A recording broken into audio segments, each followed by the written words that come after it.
નમસ્કાર મિત્રો, સ્વાગત છે અમારી ચેનલમાં। એક ગામમાં કોમલ નામની વિધવા એના 3 પુત્રો સાથે રહેતી હતી। ત્રણેય દીકરા નાના હતા ત્યારે જ એમના પિતાજીનું નિધન થયું હતું। મોટા દીકરાનું નામ રાહુલ હતું, વચોટનું નામ મેહુલ અને નાના દીકરાનું નામ અંકિત હતું। કોમલે ઘણી મહેનત મજૂરી કરીને ત્રણેયને મોટા કર્યા અને તેમના દીકરાઓના લગ્ન પણ કરાવ્યા। કોમલને થયું કે હવે બાકીનું જીવન પ્રભુની ભક્તિ કરીને વિતાવીશ, પરંતુ સમય કોઈનો સગો નથી હોતો। જે થવાનું છે એ થઈને જ રહે છે। મોટા દીકરા રાહુલની પત્ની બોલવામાં વધારે હતી। કોમલ અને મોટી વહુ રિદ્ધિને એકબીજા સાથે જરાય નહોતી બનતી। રોજ એમના વચ્ચે નાના મોટા વાદવિવાદ થતા। એક દિવસ નાની અમથી વાત મોટા ઝઘડામાં ફેરવાઈ ગઈ। રોજના ઝઘડાથી કંટાળી રાહુલ પણ એક દિવસે ગુસ્સે ભરાયો અને પત્નીના પક્ષમાં બોલવા લાગ્યો। માને થયું કે દીકરો હવે એમના પક્ષમાં નથી રહ્યો અને પત્નીનો થઈ ચૂક્યો છે। રાહુલ ગુસ્સામાં માને બોલી ગયો કે તમારા કારણે જ રોજ ઝઘડાઓ થાય છે, ઘરમાં અશાંતિ રહેવાનું કારણ તમે જ છો। આ સાંભળી માને ઘણું દુઃખ થયું અને ગુસ્સામાં એમણે દીકરાને શ્રાપ આપી દીધો કે જા, આજ પછી તું એક શબ્દ નહીં બોલી શકે, તું હંમેશા માટે મૌન થઈ જઈશ।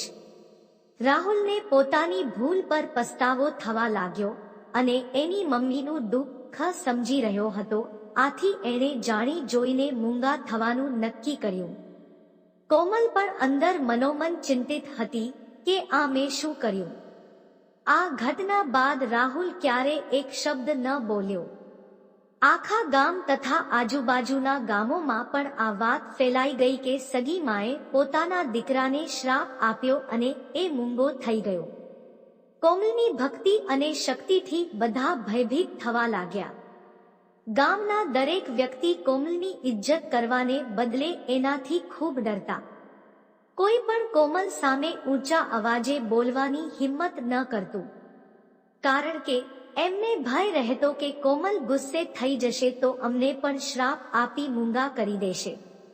કોમલ એના દીકરાને શ્રાપ આપી ખૂબ દુઃખી હતી। એ હંમેશા ભગવાનને પ્રાર્થના કરતી કે હે પ્રભુ, મારાથી મોટો અપરાધ થયો છે। મેં મારા સગા દીકરાનો અવાજ છીનવી લીધો, એને મૂંગો કરી દીધો। મને શ્રાપ તોડવાનો ઉપાય બતાવો।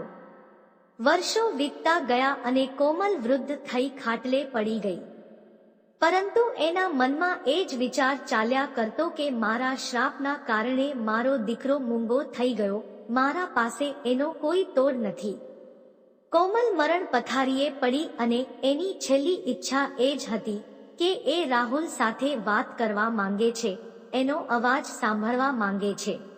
રાહુલ માની ઈચ્છા પૂરી કરવા માટે એમના રૂમમાં મળવા ગયો તો કોમલે રાહુલ સામે હાથ જોડી માફી માંગી અને કહ્યું કે બેટા રાહુલ, મેં ગુસ્સામાં તને શ્રાપ આપી દીધો હતો કે તું મૂંગો થઈ જાય અને હવે મારા પાસે આ શ્રાપનો કોઈ તોડ નથી।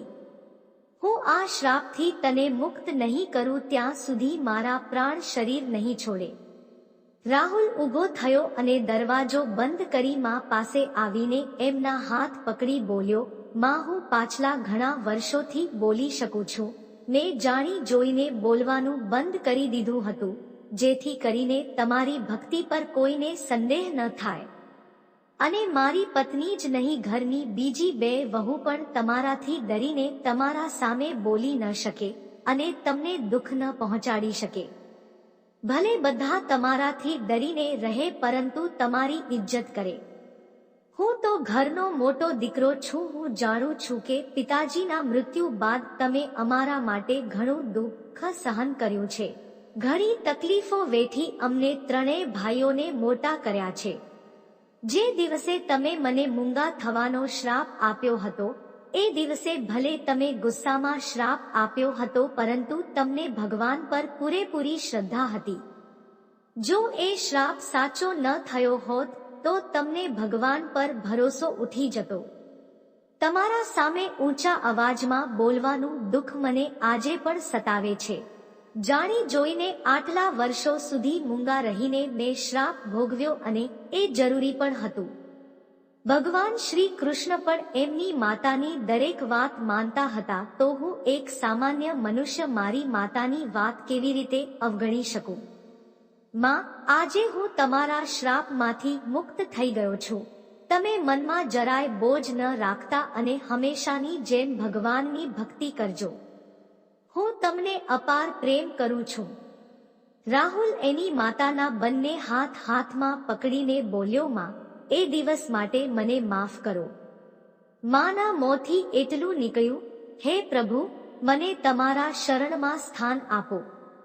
અને માનું પ્રાણ પંખેરું ઉડી ગયું. રાહુલ રડવા લાગ્યો, પરંતુ એણે આંસુ કાબૂમાં કરી રૂમનો દરવાજો ખોલ્યો અને બધાને કહ્યું કે માએ મને શ્રાપથી મુક્તિ આપી, મને મારો અવાજ પાછો આપ્યો. એમના પ્રાણ મારા શ્રાપના કારણે રોકાઈ રહ્યા હતા, હવે એમને મુક્તિ મળી ગઈ છે. આજુબાજુના બધા ગામોમાં આ ખબર ફેલાઈ ગઈ અને લોકો એમના અંતિમ સંસ્કારમાં જોડાયા, એમને એક દેવીની જેમ શ્રદ્ધાંજલિ આપી.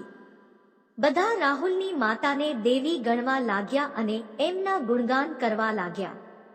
એમની અર્થીને હાથ આપી બધા પોતાને ધન્ય માનતા હતા. એક દીકરાએ શ્રાપ ભોગવી પોતાની માતાને દેવી બનાવી દીધા.